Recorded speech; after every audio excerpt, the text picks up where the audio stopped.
So when I was growing up, I struggled a lot with feeling like I didn't fit, which sounds pretty cliche, but I just always felt this disconnect between me and everyone else.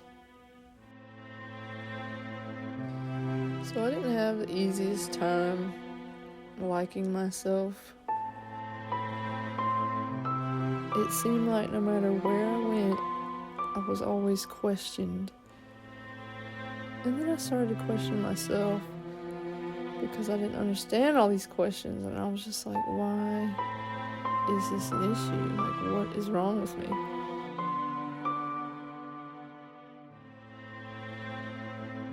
I started to view myself as a burden and a problem. So I just kind of stayed quiet and I just tried to be invisible, really.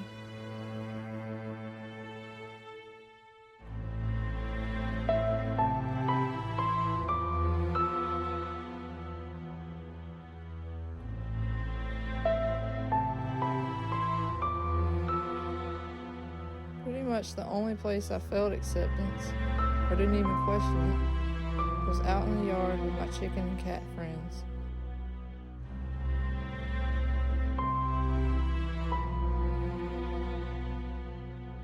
Animals just made me feel safer because there weren't any social expectations.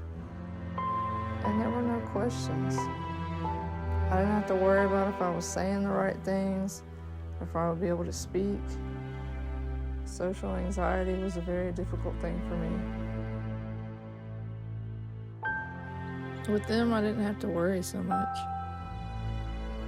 They allowed me to just be. In other situations, it just felt like there was this pre-established norm I had to live up to. And because I wasn't the typical whatever I was supposed to be, I guess it raised a lot of questions.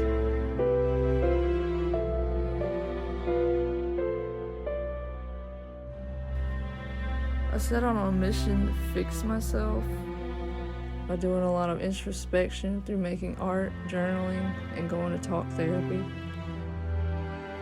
I even trained to become a family therapist to try and discover the answer to my shortcomings.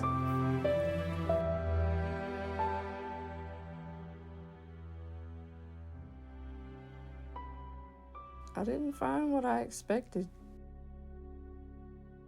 Instead, I discovered that most of my issues were from how I'd chosen to interpret my experiences, which was based on the narratives available to me up until that point. I began to see how these had shaped the unhelpful story I'd been telling about myself.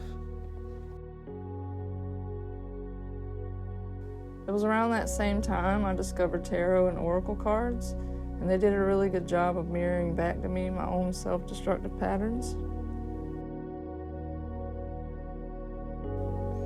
And with practice, I gained a new awareness that allowed me to shift my old story into a new one.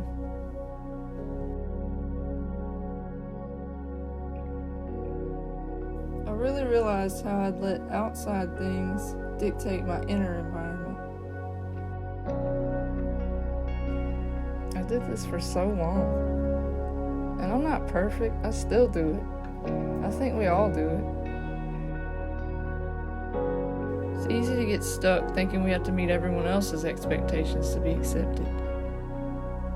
But maybe what we're really searching for all along is our own permission to just be who we are without judgment.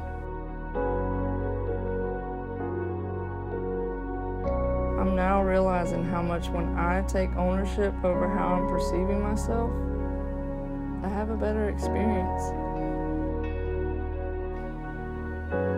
I don't need to blame the people who question me, because the real issue is that I question myself. I never needed to do that. I think we learn to look outside for the answers in the quote-unquote right way. But what we learn isn't always necessarily the most helpful. So the moral of the story is, choose for yourself. Don't hate yourself based on what anybody else says or thinks, because you have to live with you.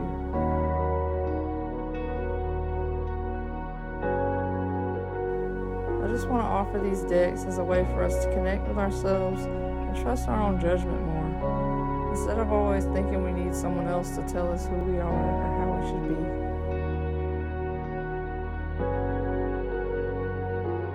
I just want to spread whatever knowledge I've gained, not saying my way is the way, but just offering it up as an alternative perspective, just sharing where I've come from in hopes that it may be helpful in some way.